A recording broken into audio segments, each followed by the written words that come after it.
My name is Inga Ashing, and on behalf of the organisers of this event, would like to welcome you to this event and this very important conversation about investing in children.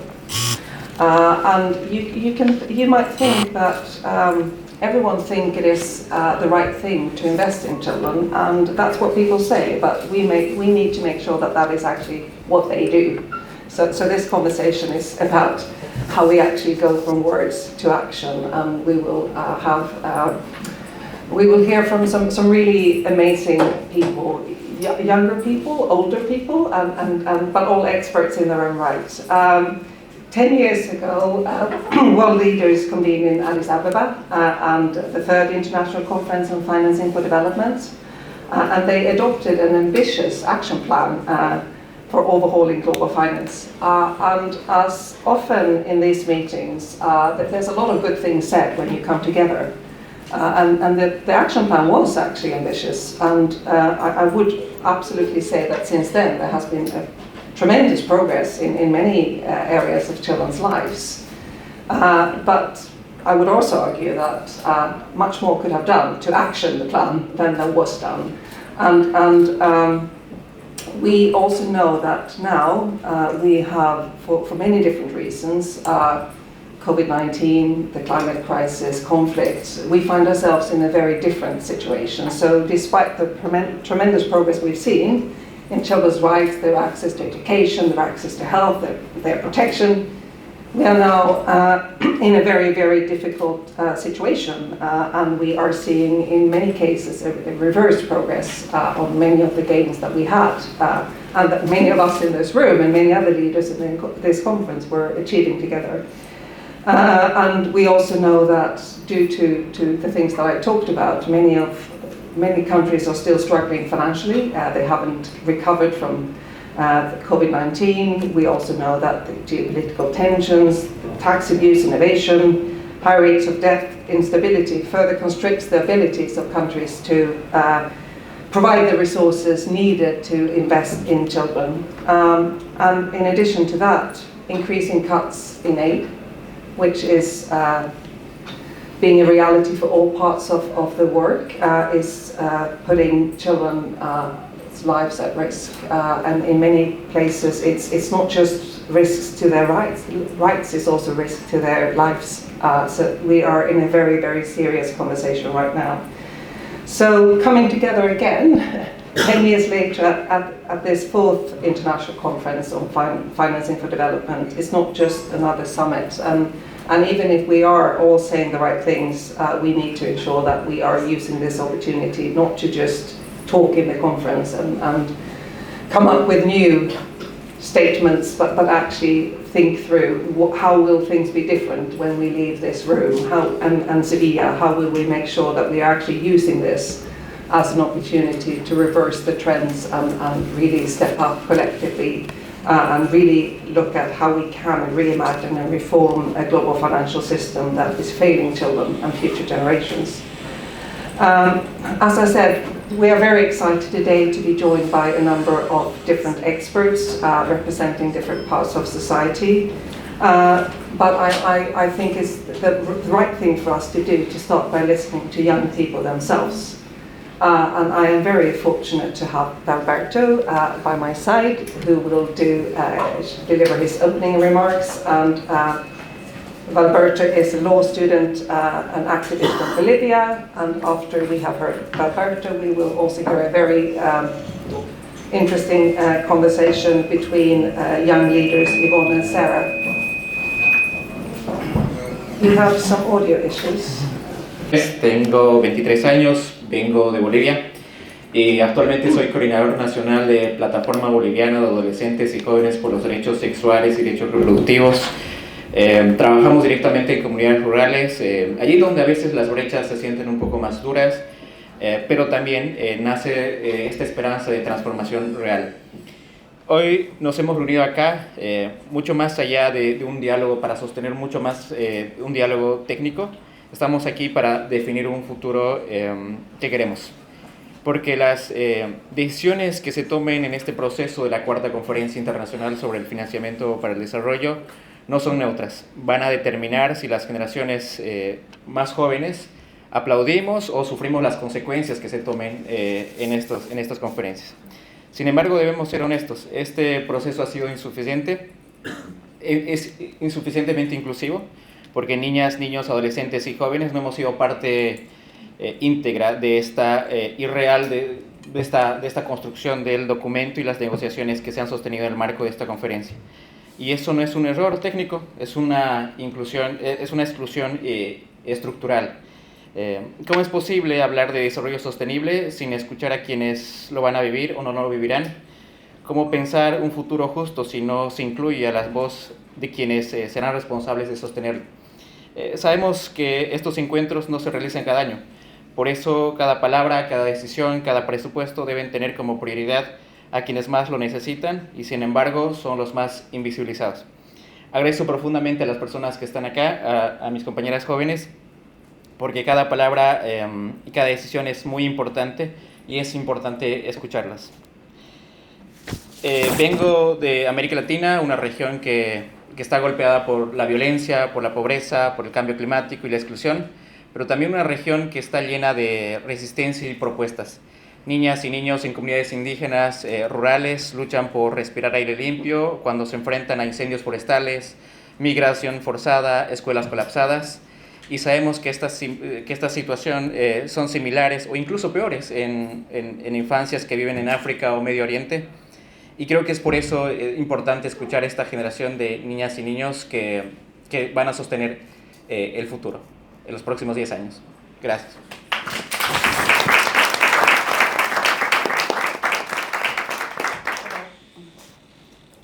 Hello. Hello. Yes. Can you hear me? Okay, I'm going to translate Gualberto's intervention. Thank you so much, Gualberto. Good morning to all of you. My name is Gualberto Tardío Flores. I come from Bolivia and I have the honor of being the national coordinator of the Bolivian Platform of Adolescents and Youth for Sexual and Reproductive Rights. We work directly in rural communities where the gaps are felt the hardest, but also where hope for transformation is born. Today, we have come together for something that goes far beyond a technical dialogue. We are here to define how to build the future. Because the decisions taken in this process of the 4th International Conference on Financing for Development are not neutral. They will determine whether younger generations will celebrate progress or suffer setbacks. However, we must be honest. This process has been insufficiently inclusive. Children, adolescents, and young people have not been a real part of the construction of the document or the negotiations. And this is not a technical error, it's a structural injustice. How is it possible to talk about sustainable development without listening to those who will or will not live it?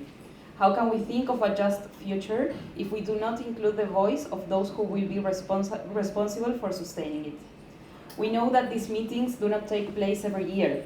Therefore, every word, every decision, and every budget must have as a priority those who need it the most, and yet are the most invisibilized. I am deeply grateful for the presence of representatives of various organizations, and above all, to all my young colleagues who are here today. Our voice is uncomfortable, but it also transforms. Your presence is not decorative, it is political. I come from Latin America, a region hit by violence, poverty, climate change, and exclusion, but also a region that is full of resistance and proposals. Children in indigenous and rural communities struggle to breathe clean air while facing forest fires, forced migration, and collapsed schools. And we know that similar or even worse situations are experienced by children in Africa and the Middle East. That is why today is not enough to talk or reflect, today we have to act.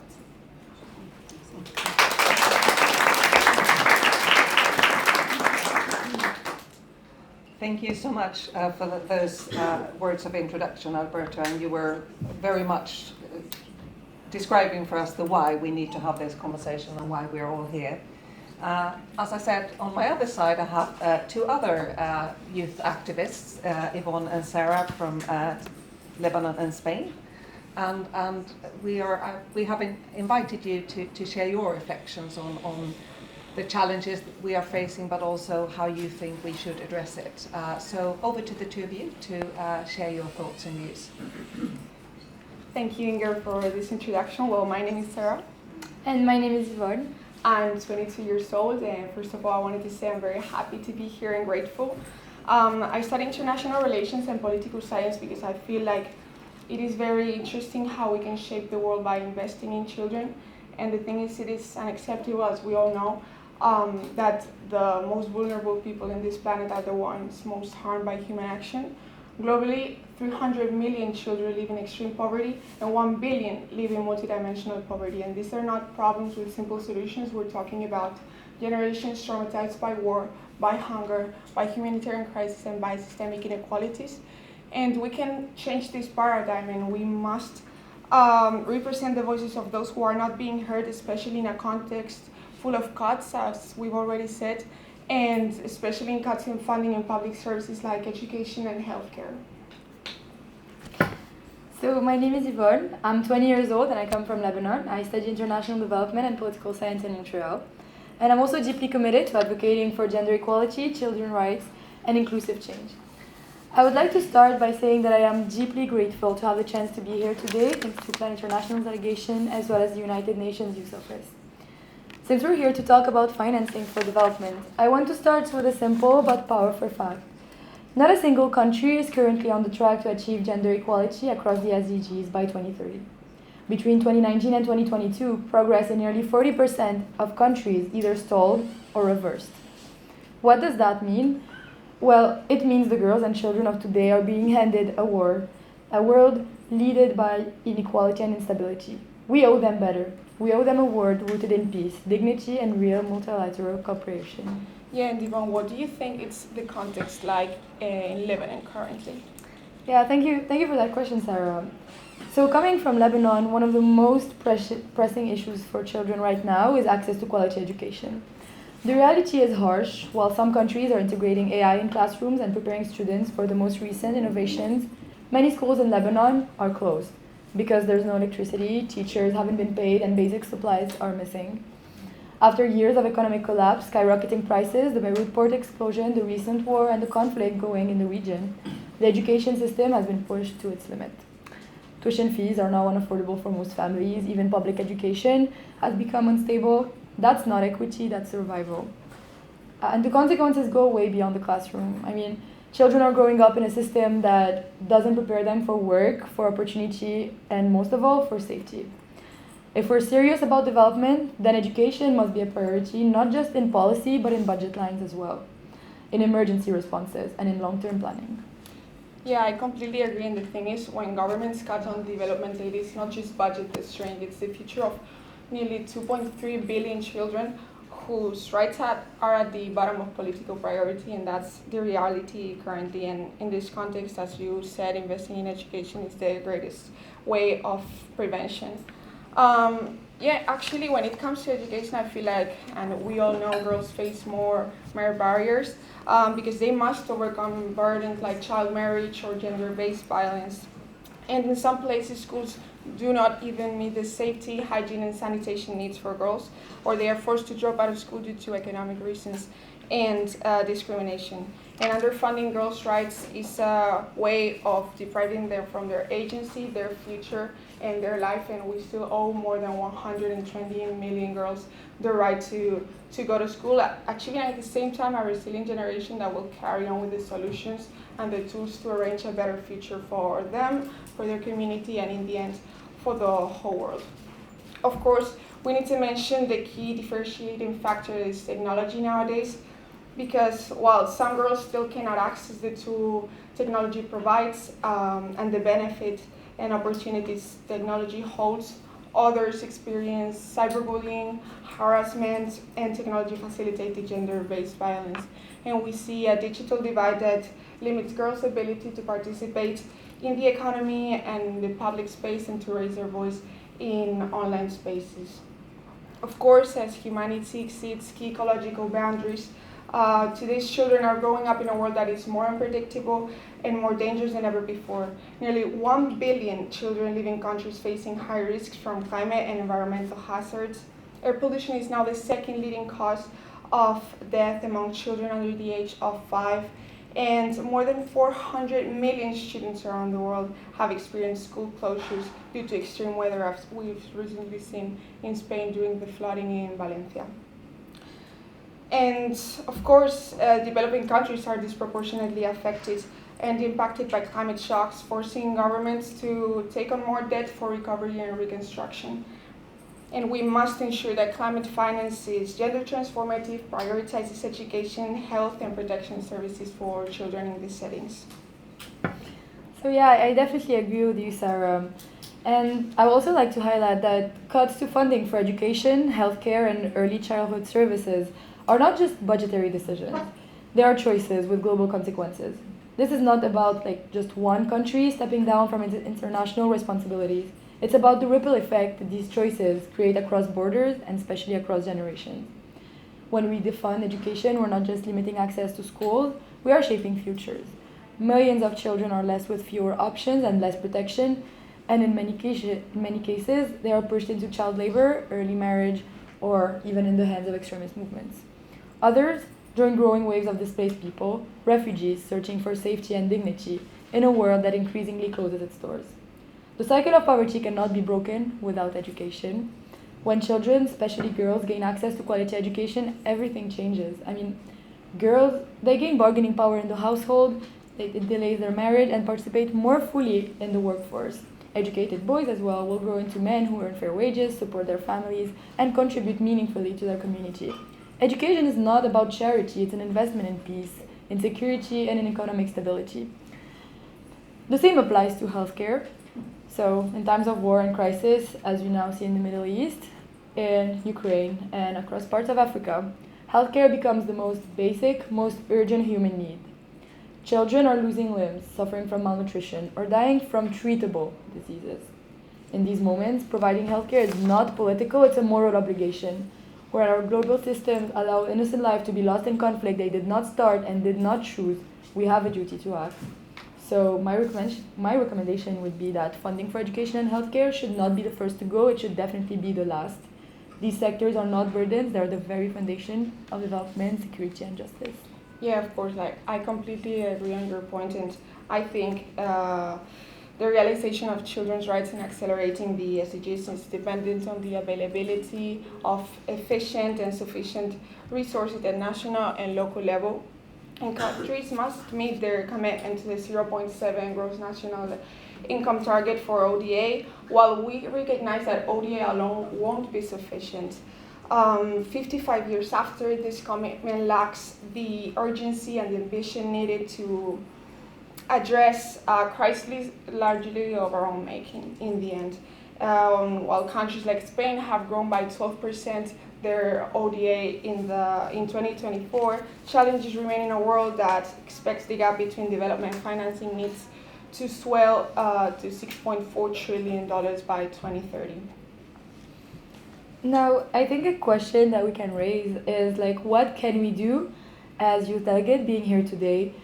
I think that if we're really serious about financing for development, then we must ensure that children and youth are not just represented, they're also resourced and empowered.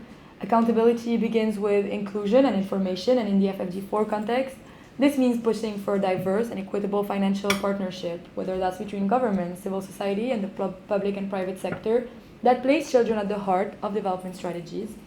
The reality is clear, as Sarah was saying. As of 2023, global aid to education has declined by nearly 7%, and only 2.7% of humanitarian aid goes to education, despite the fact that millions of children are out of school due to climate shocks and poverty. And in conflict-affected areas alone, 222 million children are in need of urgent educational support. So what I would think is important now are youth-friendly transparency budget tracking platforms so young people can monitor how much of their national budget is going toward education, legal recognition and funding for youth-led organization, and institutionalized youth consultation. It's not just about being heard at conferences, but it's also being where decisions are made. What do you think, Sarah? Yeah, I completely agree. We cannot afford to waste the opportunity FfD4 holds in this sense. And it is even more urgent to invest in participation of children and youth throughout the whole process, because sometimes and too often children and youth engagement is seen as a box-ticking aspect, and it's lacking a real commitment to meaningful participation, which is especially important when holding governments and stakeholders accountable. Traditionally, the main theme of serving programs has been to, of course, help them, but we have this agency and we have the tools and we have the willing to take part in these conversations. We need also to democratize knowledge and understand the value and the importance and the value of experiences and emotional baggage. Global and domestic funding should be restructured to promote the sustainability of impact on young people's contribution to society, because not including children in funding priorities is robbing them from their agency and results in funding priorities that are less likely to match their needs in the end. So when children are supported with funding, they have the potential to change the harmful establishments and transform their communities. So investing in children is the greatest way to accelerate the SDGs. Thank you very much. Thank you.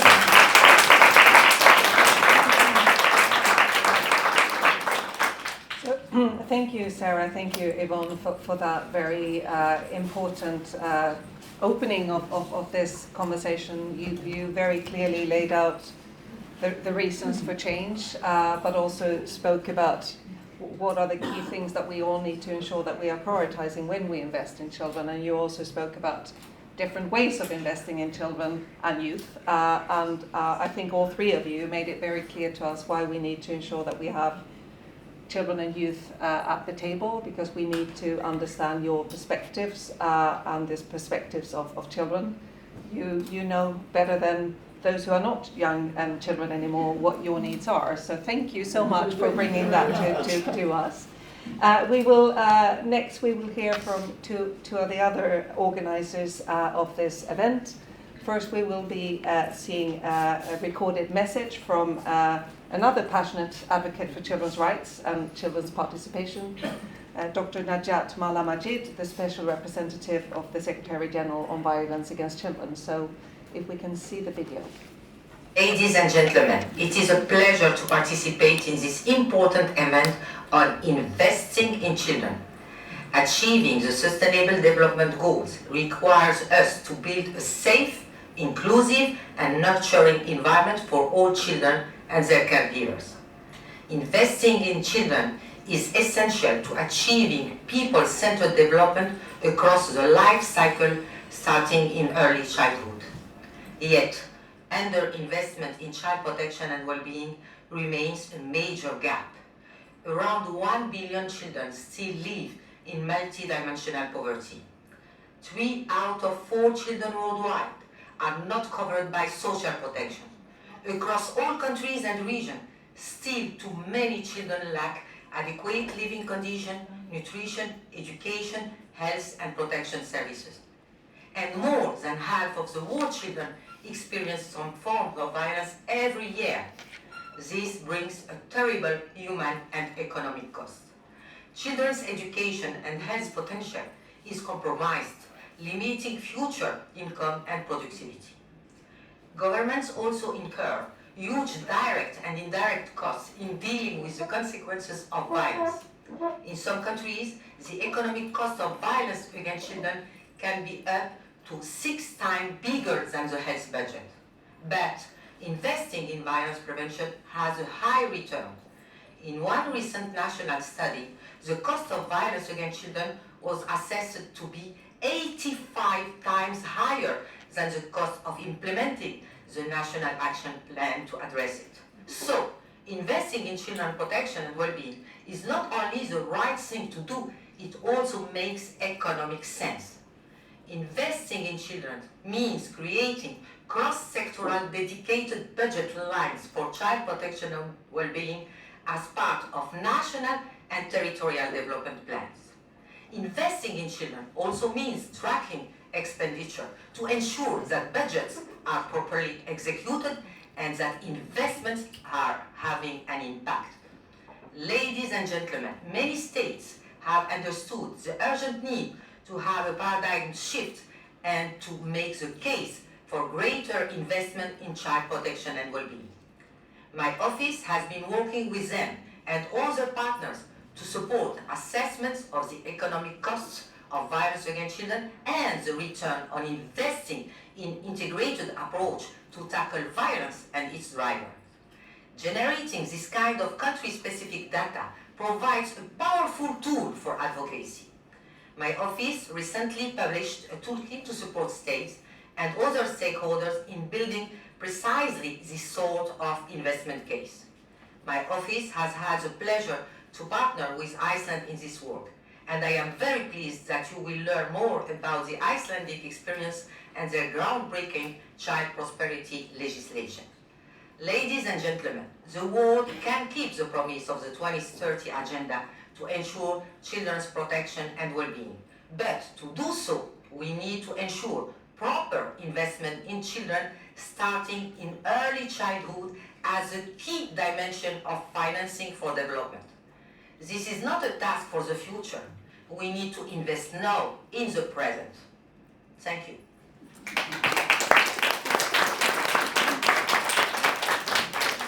Even through the video, Najat is a very powerful speaker, and she gave us the perfect bridge to one of the other co-organizers of this event,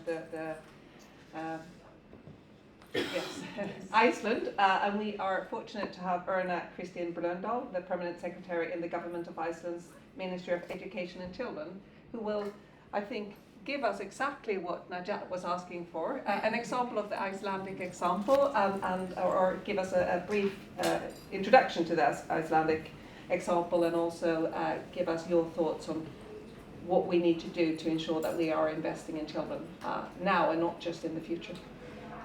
Thank you very much. No pressure there. And I'm very happy to be with you. This is so important topic, and I'm very inspired after hearing those passion that you can hear from you. And this is something we're also trying to do in Iceland, to empower the young people to come with us on this journey. But we've been working with Dr. Majid Najat and her team. And we're a proud pathfinding country which is trying to prioritize and preventing violence against children. But in Iceland we have a strong history of focusing on children, and we have this shared belief in their importance and strong laws to protect them. But even still, we have not been seeing the outcomes that we wanted. Good intentions are not really registering all the way. And we found ourselves, like many, stuck in a cycle of always reacting instead of preventing. And most of our money is going into consequences of having reacted too late. And that makes investment quite difficult, because then you have to do this both at the same time. So we are actually, there's a lot of money going about. There is money in the world, but is it going to the right places? And we are seeing that the clear right component of children, that they have the rights to certain, that's maybe even making things more difficult, because it makes it kind of look like a soft issue. It's a charity, but it is not really. It is stone, yeah, it's emphasis, good emphasis, but it's a strong investment case. And so in Iceland we saw that we were not seeing the outcomes we wanted. And when we looked into why are we not seeing, we are actually putting money into things. Why are we not happening? Because if this was an investment case, and we brought the Chamber of Commerce along to kind of help us, and they were just saying, like, you're not tracking the right things, and you're focusing on and if you were, you have to look at the whole picture. And when we were looking at the child as fragmented, so a child is never just a one thing. So we were both looking at the child and just responding to what we saw, the symptoms, not the real, like you're talking about, lack of education. And where is it real? Where is the gender? Is it poverty? What's the real reason behind it? And of course it's different, every country. Iceland, we have completely different reasons maybe from what's happening in Lebanon. But still, we're seeing that we were reacting to, within the education system, trying to fix something there, that the real impact was actually what needed to happen at home. So this fragmented approach was actually putting resources into the wrong channels. So the investment wasn't being delivered. So we tried to, how would we get the full picture of what the child would need? And this fragmentation, we saw, obviously led to poor use of resources, and obviously the worst part, we are not being able to help the child. And now my feet's locked out, but that's fine. But this is quite a passion for me, actually. So we started to look at also the long-term costs. And we saw that if we would continue on the same path, the cost of poor outcomes of children would grow exponentially. You know, that is excluding just the societal effects of that, growing. And we saw that there would be billions of Icelandic kronas every year that would cost us. So this fragmentation and the investment that we needed to go into, we needed to take the right decisions. So in 2021, the Icelandic Parliament passed a bill called the Prosperity Act for Children. So all of the systems, it requires us to put the child in the middle. Look at the child as in all of its realities. As a student, as a family member of a family, and we saw that by doing this and actually using data and connecting the systems and sharing information and making decisions and stepping in then with evidence-based, high-impact actions, we started to see real actions, real outcomes. And we are actually now having, with Nadshat and her team, seeing a huge investment case of, we can't even, the only thing that is considered a better investment in Iceland is the airport. And, and investing in children does not have bad environmental effects. There's, and even in Iceland, we had a conversation with some big investors. It's a small country, just met them in the store. And I asked, when they asked for like an introduction, and we went, and the minister, the whole government has been, kind of introducing this, and they said, yeah, if you are not going to pay for it, we will just start with some baby bonds. We will invest. We would invest. Sounds like an amazing investment. So when we took the emotion, the right part out of it, which is very hard, I actually have been with UNICEF. I'm a human rights lawyer, so I'm not. This is not my crowd, like suits and banks. But I feel like that this narrative, we have to change the narrative. It is emotional. It is, it is something we have as leaders to take that. But then we have to change the narrative. It's not a charity. It's not something like what you powerfully said. Like this is not optional. And Nadshat has said that every child we lose, we don't protect. It is so many. It's like earnings of many years each child. And we have seen that very clearly in Iceland. And I have, because I always speak way too much. But this is a very big of a passion project in Iceland. We have all the information on the Prosperity Act, and of course it can be, put into smaller parts. And I also, we are part of this protocol that Nadshat and her office were publishing. And so we are very excited to hear all your experience, and we are trying to learn and what we can do different. So I really hope that we make some new collections, and if there's anything I can ask her, more than 3 minutes, I'm happy to do so. Thank you so much.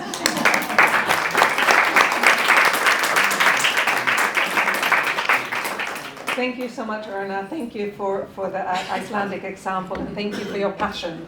We need passion and we need action. So we are now wrapping up the first part of this session, the opening of it, and we will move on to the dialogues. And I am going to hand over to my colleague, Kathleen Sherwin, who is the Chief of Strategy and Engagement at Plan International. Okay. So we will all step down, and you will take the scene. Okay. Thank you. 10 things to do in 15 minutes, so we will keep to it.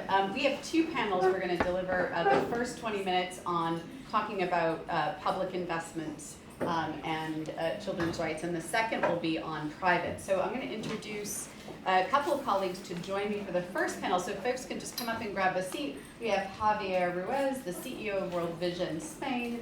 We have Carolina Rodriguez-Finet, a researcher and advocate. Many boards she is on, but I'll pick one. She is a member of UNICEF's Expert Advisory Panel on Taxation and Children's Rights. And we have Dr. Bernadette O'Hare, leader in global health for the University of St. Andrews. Also many, many boards, I'll pick one, on the WHO Technical Advisory Committee on Economics. I'm already intimidated and we've just started, so we're going to keep it simple. We have an intimate audience, and so that's really important.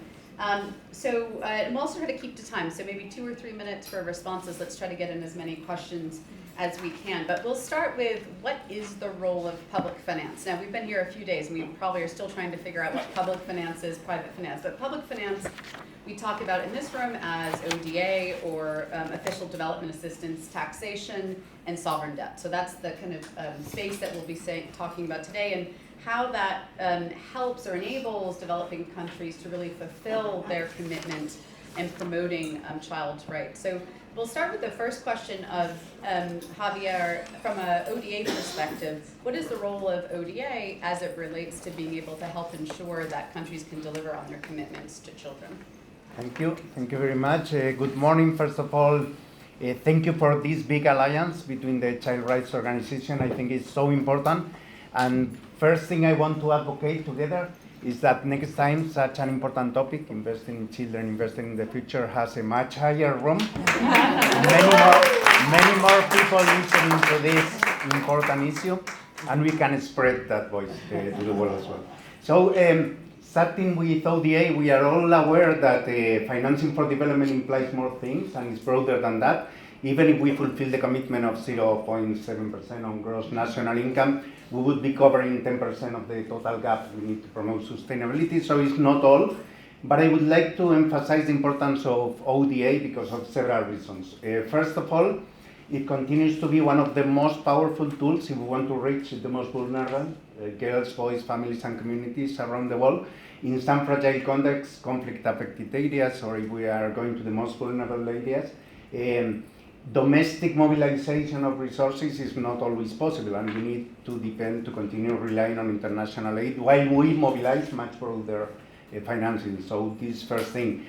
Second thing, ODA is key to cover basic services like health, education, protection, or nutrition, and if we don't do it through ODA, many children will be left behind. Second thing, and ODA is really very genuine, the goal, because it's not linked to other potential interests broader than that, or economic or international financing cooperation or whatever. So it's very pure in the goals that it achieves, and also the underlying values of solidarity and justice. Saying that and the importance of ODA, I fully agree. It was said, it's not charity. It's a smart and sustainable investment in equity, in resilience, in long-term stability, and it's also been mentioned many times that investing $1 of ODA in children delivers. We have several studies, but a recent one from World Vision and Ernst & Young globally, $1 invested in children delivers 10. But we also heard the Special Representative, UN Secretary General on Ending Violence Against Children, that it can be even 85. So depending on their interventions, the return on investment is really high. The bad news is that even though it's very high, and we all know that investing in children is the right thing, what we see is that only 13% of total ODA is actually invested in related activities to children, and if we go to especially child-focused interventions, only 7% is invested there. So Seville is an opportunity to do that. The Compromiso of Seville commitment is what it is, and the ambition and the focus on children is what we wanted to see there. But Seville doesn't end in Seville, and we need to continue working together and promoting investing in children and raising the importance of doing that. Because really, children are foundational, not only for the present, but for the future. So this is maybe my first Excellent. answer. Thank you, Javier. And I think just 3 things that really resonated. I mean, one is ODA reaching the most vulnerable. The second is it helps to fulfill basic services for children. And I think the third, which I love, is it's not charity. It's an economic investment, a 1 to 10x return. Okay, Najat said an 85x return, but we'll take something in the middle. But it really is that key economic investment. Caroline, over to you, our tax expert. Same question, I mean, as it relates to the role of taxation in delivering for children's rights. What's your take in the role? Yeah, first, thank you so much for everyone for joining, because I know listening about tax at 8 in the morning might be a little, We're going to make it exciting. So thank you so much for listening to this. But yeah, so when we're talking about like the ability of states to, ability of taxation to bring states the fulfillment of children's rights, we are mainly talking about 5 different things. So basically, and I think the first one that we're talking a bit more during these days of the conference is about the ability of states of raising revenue, so having enough money to actually invest on children and children's rights. And I mean, we were, I think Yvonne was talking a little bit about the access of quality education and the difficulty that she has been facing in Lebanon and other children as well. And just for us to have an idea, for example, in most worldwide, around 97% of education funding comes from domestic sources. So we see the importance that it is untaxed for us to be creating more revenue and allowing and having our governments allowing this possibility and increasing its sources of revenue base. We're also talking about the possibility of states creating a redistribution channel, so being able to, bring wealth into creating spaces for public services, for human rights provision. Taxes are also able to reprice public debt. So, for example, increasing tax on carbon emissions or increasing taxes on tobacco consumption is able to regulate the amount of consumption or emissions in those 2 areas. We can also strengthen representation. So whenever we pay taxes, we expect our governments to make good use out of it. So it's also strengthening the commitments and also accountability mechanisms within democratic states. And last but not least is also a capacity of states of creating reparations. So being able to address colonial legacies, racism, gender imbalances. So it's much more than just having more money, but it's also about really reshaping the way that we see public services and human rights.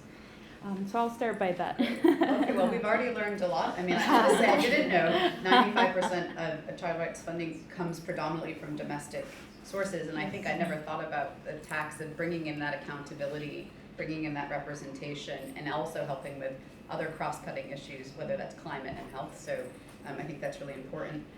Bernie, over to you, debt expert or sovereign debt expert. Same question in terms of public finance. What's the role of sovereign debt as it relates to children's rights? Thank you. Good morning.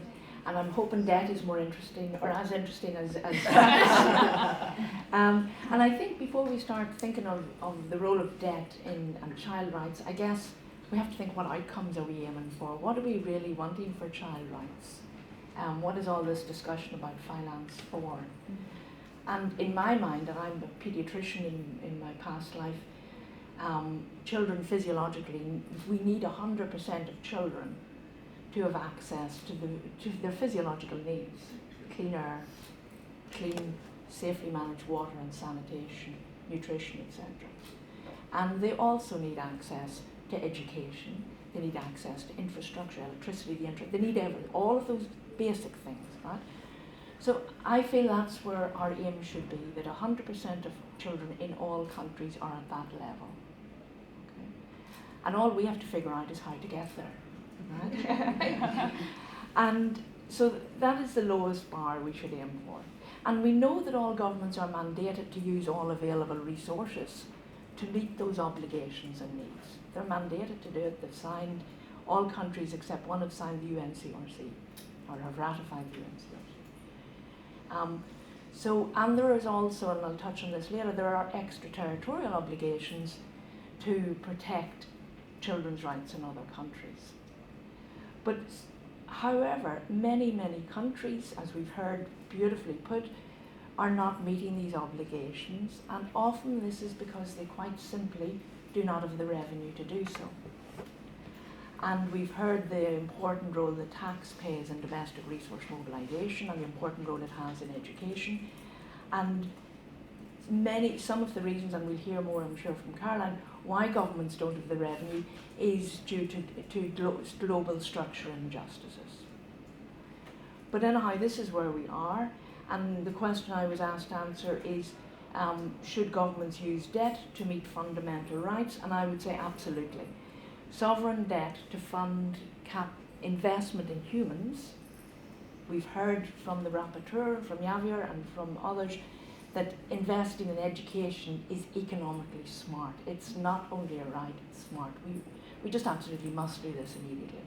The World Health Organization has said investing $1 in water and sanitation returns $4.50 in terms of outcome, and I'm sure there's many more works on that. The one thing I would say about using debt, and others would say about using debt, is of course it must be concessional finance, right?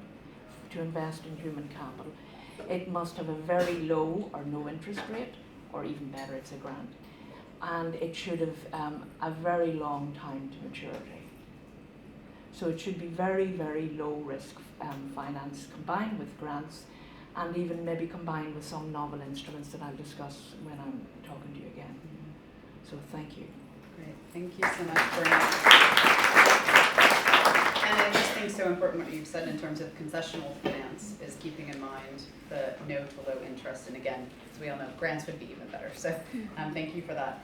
So the second question, we can't leave the room without solutions. But so the next question is very similar. What are some of the challenges in terms of the public options that we've discussed? But also, what do we think are some of the opportunities or solutions? What are some of the reforms or commitments that you think need to be made to really open up the fiscal space as it relates to children's rights? So same topic, you're still the experts in your topics. For time, we might go with just 2 or 3 minutes, so if you could maybe, I know we gave you longer before, but Javier, back to you. Back to you on ODA. Again, what do you think are some of the challenges right now, but also what are some of the reforms and commitments you'd like to see? Okay, thank you. First of all, I think the biggest challenge is that we are seeing growing humanitarian needs. We've been listening to the high needs that we have, and at the same time, we are seeing a reduction and cuts in ODA in many countries. So 2024 was the first year with 7% decrease in ODA, but 2025 figures are going to be much more dramatic. So at the moment that we need it the most, we are seeing reductions that are very worrying. That is affecting our international organizations, but also all the multilateral systems, so it's a multiplying effect. And when we talk about that, we don't talk about figures. I mentioned figures, but we are talking about many children's lives. We are talking about 38 million children that are at risk of missing vaccines, or 14 million more children facing severe malnutrition in 2025. Over 85 million out of school and with very many difficulties to go back. So it's people, it's children being affected. Projects had to be closed from one day to another when we had those announcements, so it's really dramatic. But there is hope, and we are in Seville, Compromiso de Sevilla. We can see some call to actions from the Seville commitment that are already putting some solutions to your question. One is reversing ODA cuts. In the text, there is a clarity asking all countries to invest 0.7% of the gross national income, but we are still missing in that document concrete action plans and binding time frameworks. So it says 0.7, but we are saying that 50 years ago we started saying that. So now we need to move and make it a reality. Seville commitment is also good in asking for scaling up investments in essential public services that are key for children, health, education, and social protection, expanding concessional finance and the importance of that, but also strengthening all the multilateral system and multilateral tools that are key for children. And there is also this call to action that ODA can be used to also mobilize domestic funding and how we combine those different financing sources. Some of the challenges is very important, or challenges or demands that are not in Seville commitment and we still need to do. We need to ring-fence child-related ODA. It cannot depend whether countries have now budgets or other geopolitical, economic, military interest or whatever. That must be a part and we need to guarantee that that is invested. Applied child lens and child participation, it was mentioned by Alberto, Sara, Yvonne, but it's so important because they don't need to be experts, but they know the reality, the context, the needs. And when we have the experience, all our organizations, when we create those advocacy groups at national, local, international level, governments make changes. It's very powerful. And we cannot see children as recipients of aid. They are also agents of transformation and change. And their voices need to be as a democratic and an inclusive way in all the global economy and the international financial architecture. Another one is to continue exploring investing in localization, more funding going directly to the field, building a strong local capacity with children, families, communities, so that this happens really where the projects are implemented. And just maybe two more things. We still need to, we are giving figures of ODA invested in children, but the reality is we don't have markers or trackers specifically to know what is invested in children and what is the impact assessment or measurement we are achieving with those interventions. So we need to improve that as well. To see all this investment as an integral need, multi-sectorial, is not only isolated interventions, but it needs to happen at all levels. And basically we need to continue democratizing development aid. It cannot be only decision-making coming from donor countries, but all countries involved and whose children are affected need to have a voice, equal opportunities to decide on development aid. And that's why we are asking to have a convention in UN for development cooperation as well, similar to the ones we are talking on tax collaboration or debts or whatever.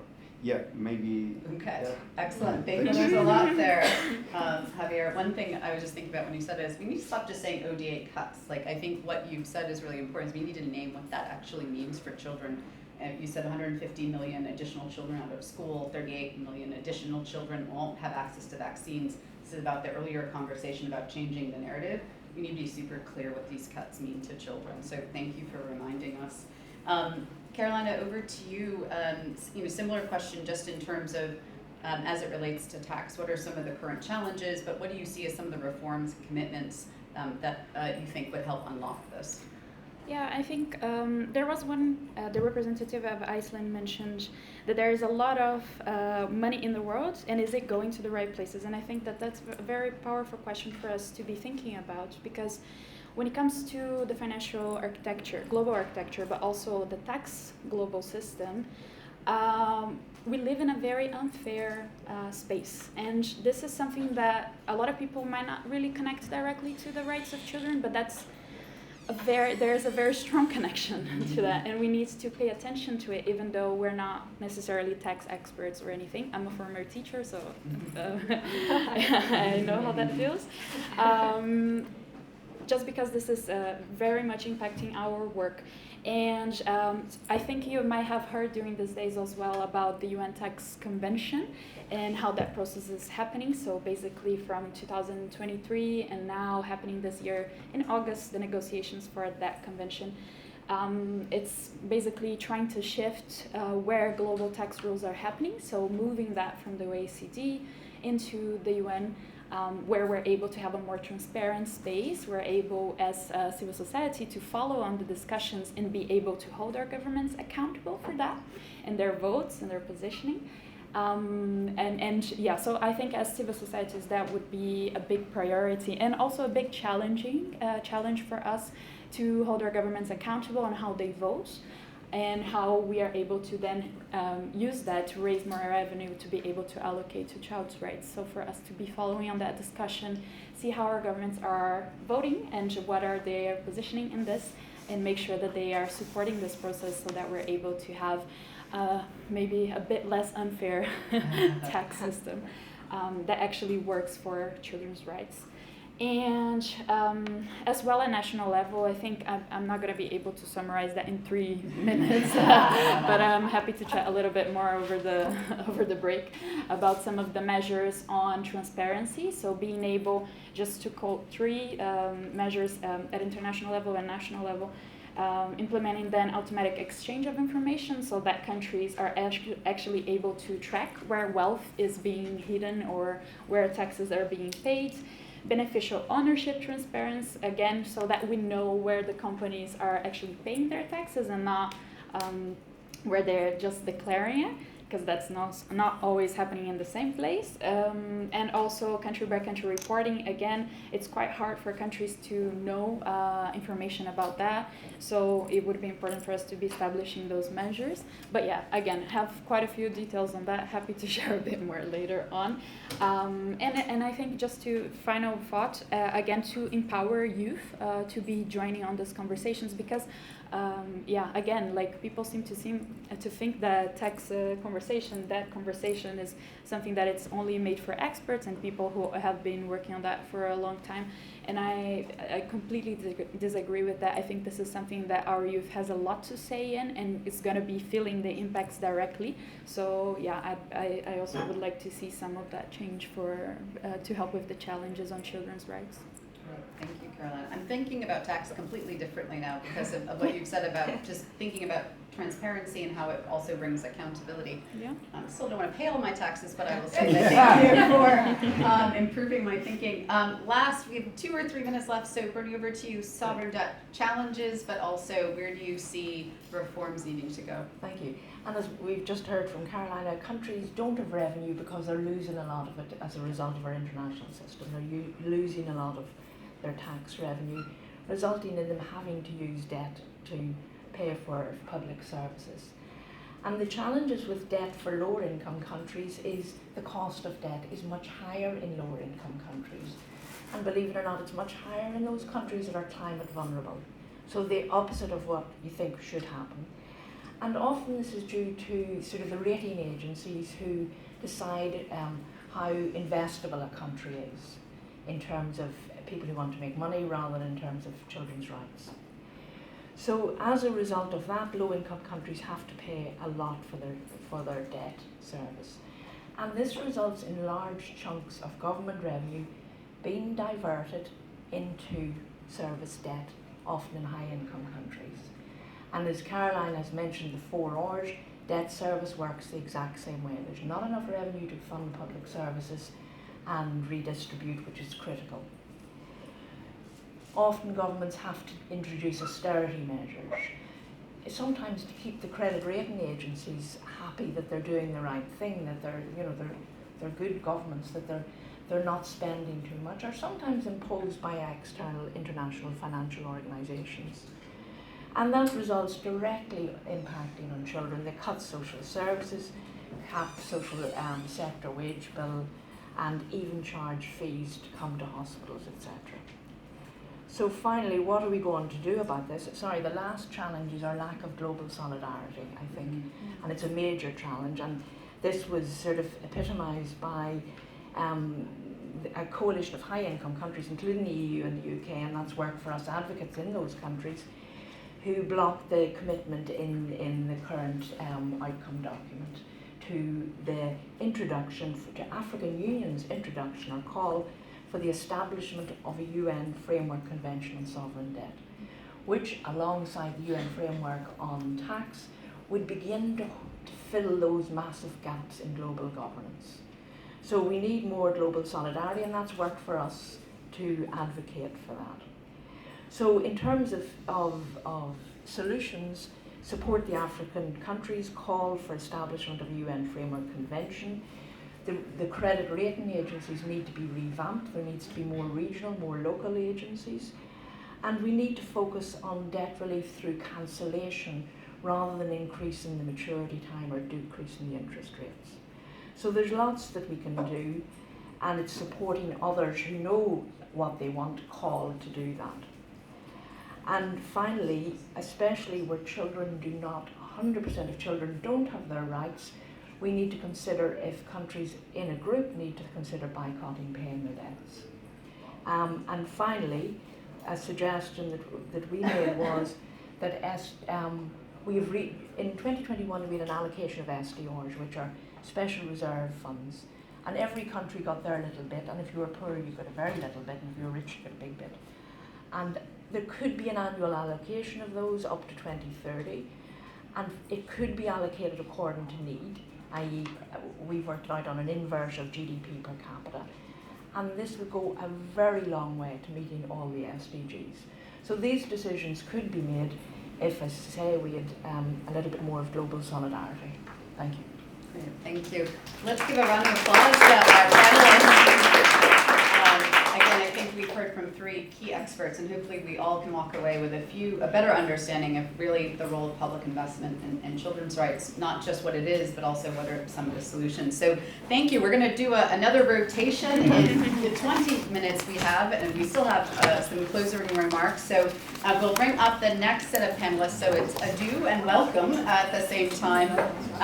We're going to switch gears to the private side. So I'd like to invite Miriam Cesar-Blat, who is the Deputy Director of Feminist Cooperation, Economic Development, Human Rights and Governance for the Spanish Agency for International Development Corporation. That is a very long business card. We have my dear friend Paul Reynolds, the CEO of Save the Children Global Ventures. You can sit wherever you like. Guillemar Toto, the Deputy CEO of Educo, and Diana Scalise, Head of Investment for Capital for Impact Foundation. We're going to work miracles, friends. We have 20-ish minutes and 2 questions. So whatever you think you were going to say, cut it in half. We'll have a good time together. So we're going to just jump right in on the private side. So there's a lot of new forms of private finance, right? And it can feel a little fancy, right? Impact finance, investment, blended finance, social enterprise. And so the question is, there's many mechanisms, new and old right now, to help fulfill children's rights. So really curious from your perspective, what are the forms that you think best deliver, and what's the evidence? I'm going to push you a little bit. What's the evidence that you have as experts that particular format and instrument works? So Miriam, we'll start with you. Okay. On that question, what works and why? Okay, so very good morning to everyone. It's an honor to be here with all of you from the Spanish Agency of International Cooperation. As we know, we are a country that is firmly convinced that investing in children is the best way to achieve the SDGs, and that's what we want to do from the Spanish Agency of International Cooperation. So, okay, I'm going to have to say that I believe that in order to invest in children, we need to have very strong public sectors. There's no way we can go about it without another form. So we need to have very strong public sectors, and that means taxes, that means taxation. That also we need the countries to lead their own development. So yes, the countries have to be stronger, they have to tax more their own people, and then once you have a strong sector, then you can welcome the private sector. And the private sector is not only because it has money, which money is welcome, but yes,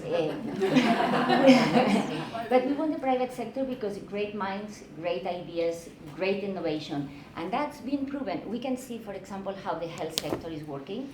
The global health architecture is really strong, and we have a very strong WHO at the center, and then we have other elements. We have a very strong vaccine alliances. We have public-private sector accompanying, or institutions accompanying, and it's working really well, even though it has to be restructured nowadays, as many of the things that we're doing nowadays have to be restructured because we find ourselves in this financing crisis. But I also have to say that we need financing for development, but development is being funded. It's funding the whole finance in the world. So let's put it the other way around. Yes, we need finance for development, but we are developing the world by the things that we are doing. So we are doing much more with investing in children. It's a return, and it's proven. And yes, I would say we have to talk about human rights. We cannot avoid that conversation. We cannot change the conversation from human rights to another conversation, but at the same time, we are polyglots. We speak different languages. Okay, let's put it in funding as well. Let's not forget that it's human right, that's the basis, but let's speak other languages, and let's speak the language of the economy. Thank you, Miriam. Paul, very similar question. So lots of private finance tools out there. Yep. Which ones do you think are the most promising, and why? How many people here work for an NGO? Okay, so most of the room. Typically, we've used one set of tools, ODA, and we've tried to achieve everything we need to achieve for children in that way. I think we've been going wrong about that right from the outset. We need a set of tools. There is no right answer, there is no right tool. It is absolutely dependent on the project, and most projects, we actually need a spectrum of capital. So we've spoken about fragile states and very low income countries and situations where we're talking about very vulnerable populations. Absolutely, we need highly concessional, by that I mean grants for the most part. And then in other situations, we actually can bring in private sector capital, sometimes even at almost commercial rates. And if we're not thinking about it as a spectrum of capital, and within projects about leveraging both philanthropic funding, bridging finance, and then private sector capital, I actually don't think we're doing our job as NGOs. So we'll come to what we have to do differently in a moment, but I would challenge us all to realise that we need to fill up our toolboxes going forward more than ever before. Thank you, Paul. And I think that's a great point, just in terms of thinking about the spectrum of capital. It's not one size fits all, and being able to look at all types, from philanthropy to private sector capital. Guillemar, similar question, in terms of private finance, what do you see as the most innovative forms, and also just what evidence do you think exists for what is most promising? Okay, so good morning everyone, and thank you for being to this small place, but we are in family. I'm here representing ChildFund Alliance. We are members of Joining Forces, and we as NGOs, of course, we strongly believe in the power and the necessity of public funding for address and promote children's rights, but it's true that we need more money to push forward the agenda. That's why in Educo we started our impact investing strategy 2 years ago that allow us to increase the resources that we put in our mission, that is work for children's rights and well-being, specifically the children's right to education and to live free from violence. And I would like to share with you one of our experiences through direct impact investment. We decided we were looking on good solutions to increase the impact of our program to prevent violence of children, and we find out 2 tech solutions that could help us to increase the impact. No, so we use these solutions, and as they were startups, they asked us to invest directly part of our reserves in equity, and we did it. And I would like to share with you some of the impact that they are having on children's lives, and we as Educo, we can also embrace this impact. Kanjo is an application via mobile device that allows early detection and rapid and preventive intervention against any form of violence inflicted on children through the analysis of data provided freely and privately for children early childhood. When they arrive to the school or the space where they are, they push a smile, a face in the tablet, and when there are changes in the emotional patterns, Kanjo's team of psychologists contacts the school or the organization teams to assess the situation and to intervene. And I show you some impact. There are 50,000 children reached, 85 million of emotional data analyzed, 9,000 risk situations detected and reported. Some of them ended in social services, unfortunately.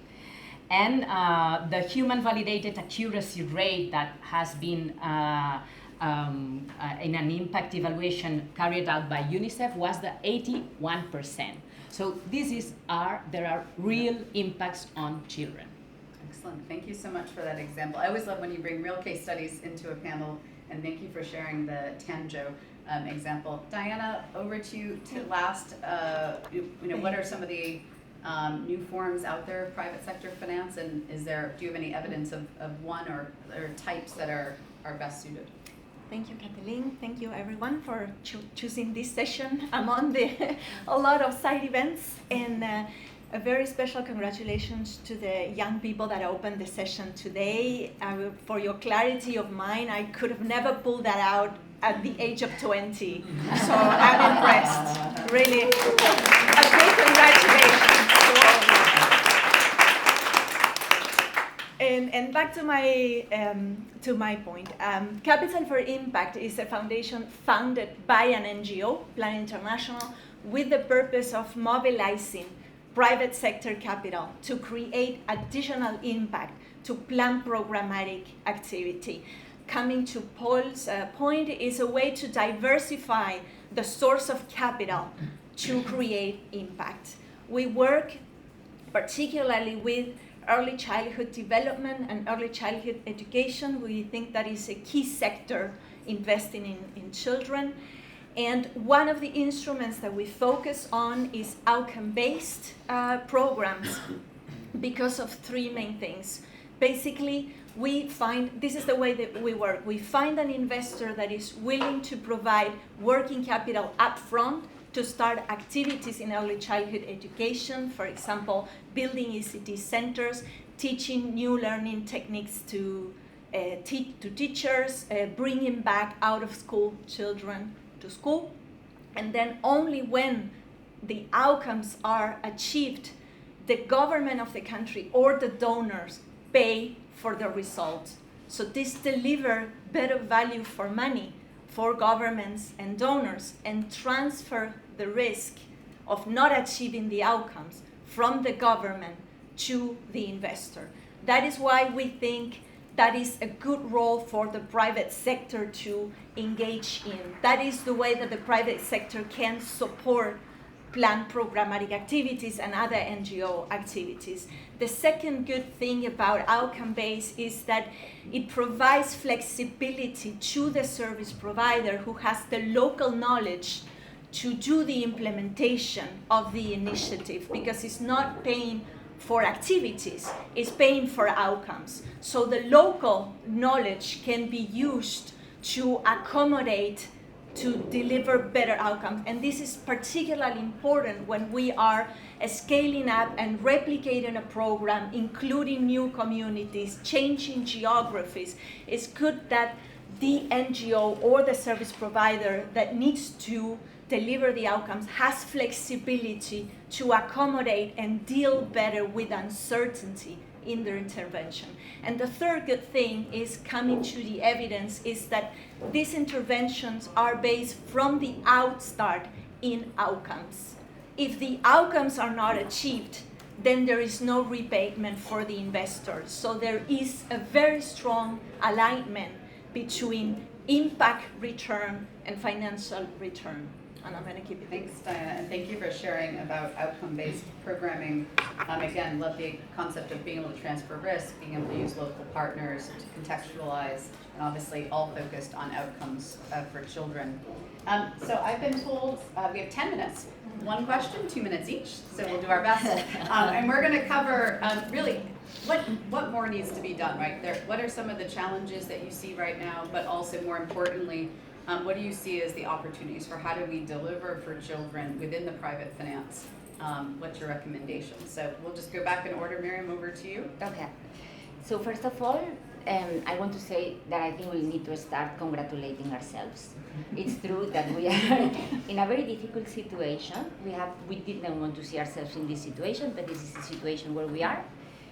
But I would like to say that we have achieved one of the biggest successes of mankind, with movements like the one that we have created and for children.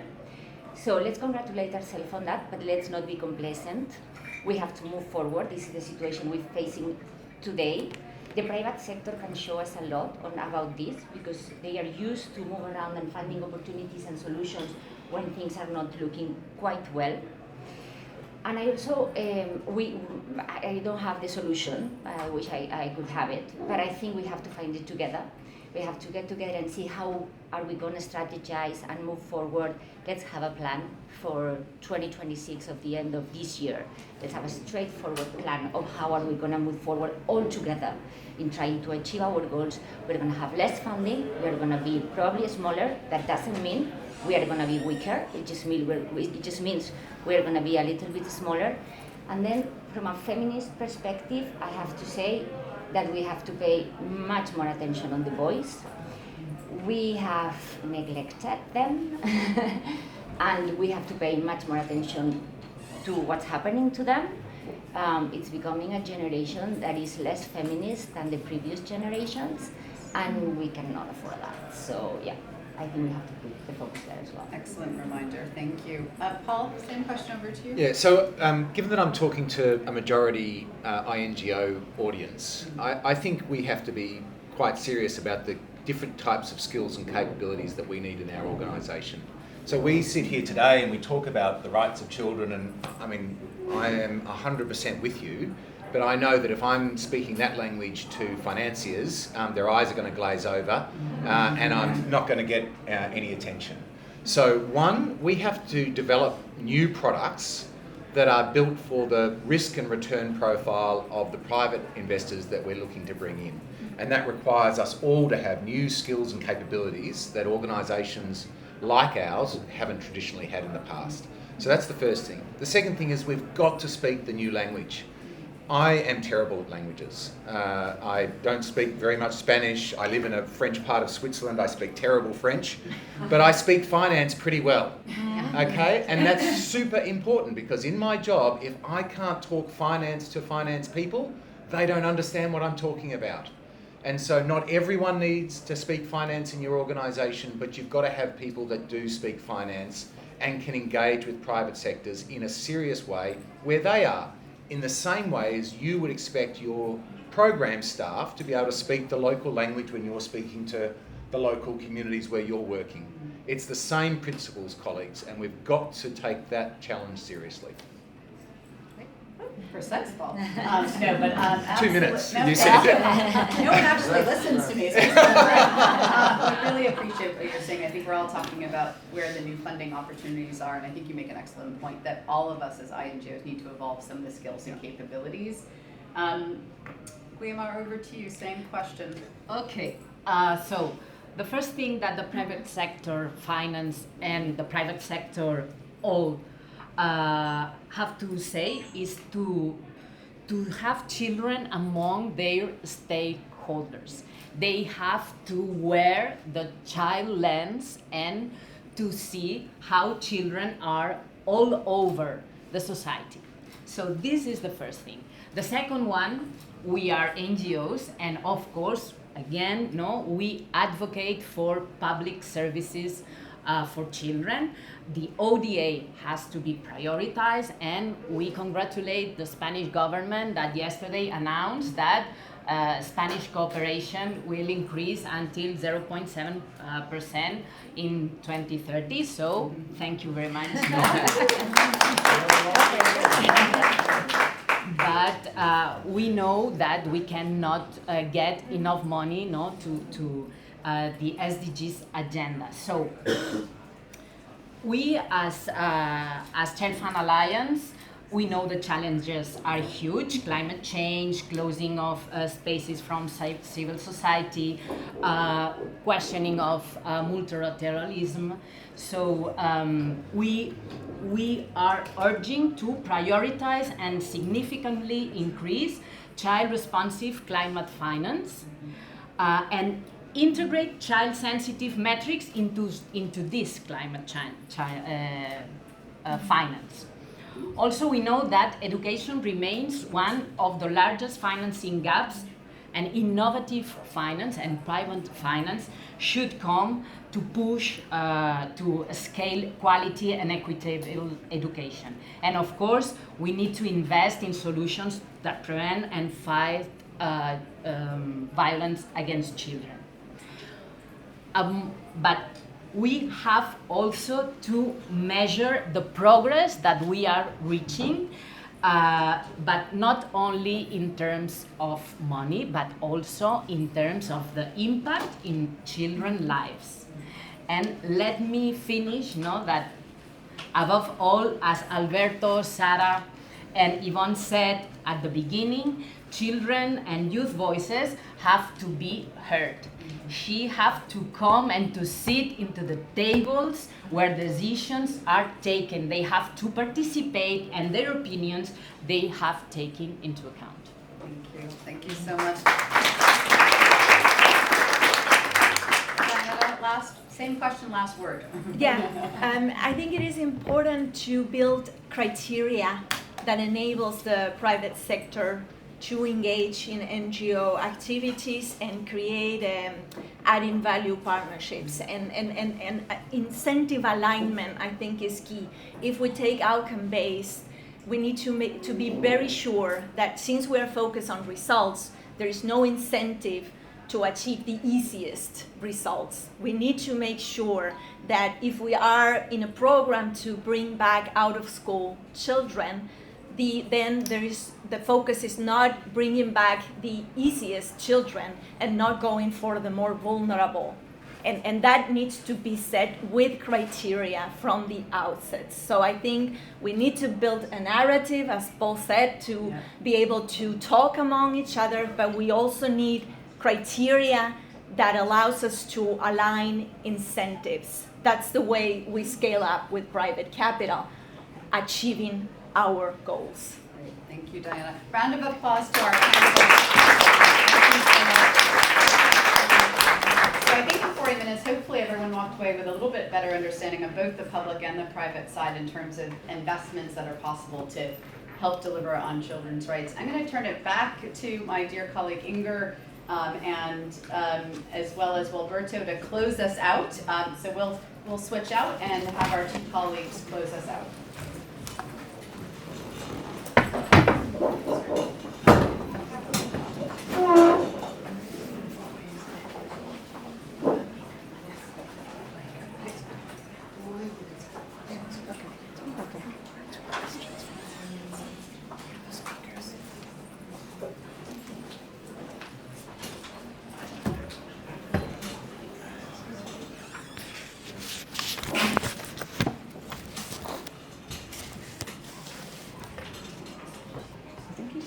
Okay. Bueno, a modo de cerrar este espacio, solo quiero hacer precisión en tres aspectos, a modo de también llamar a la acción. Primero, a los estados, a las agencias de cooperación, a las ONGs y a los bancos de desarrollo, que es muy importante que en este momento nos comprometamos con los derechos de la niñez, porque necesitamos acciones concretas y sostenibles a favor de esta población tan importante. Segundo, a los organismos internacionales, creo que en tiempos de crisis no se recortan derechos y es justo que en este escenario pues seamos más estratégicos que nunca, ¿no? Y finalmente, a los países desarrollados, a llamar a que puedan cumplir su compromiso del 0,7% de su Producto Interno Bruto a destinar a la ayuda oficial al desarrollo. Creo que es un compromiso que va a ayudar, si lo cumplen, bastante a los países menos favorecidos, por lo menos de la zona que vengo. Así que es muy importante que hablemos de justicia financiera global, pero con participación de niñas, niños y jóvenes. Y es muy importante tomarnos en cuenta porque al fin y al cabo se está discutiendo el futuro que nos va a tocar afrontar y vivir a nosotros. Gracias.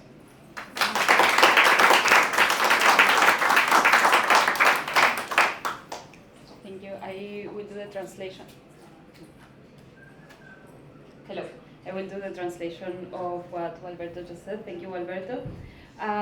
To close the space, Alberto said he wants to do 3 key aspects, focusing on the calls to action.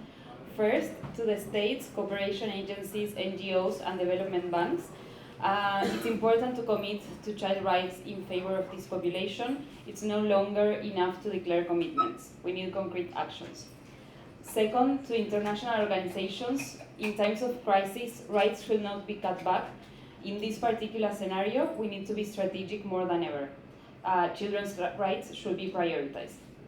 And lastly, to developed countries, the goal is to fulfill the commitment of the 0.7% of GDP for ODA, because this is a commitment that will help the countries less developed, like the one I come from. We need to talk about global justice with children's participation, and we need to take them into account because we are discussing their future. Thank you very much.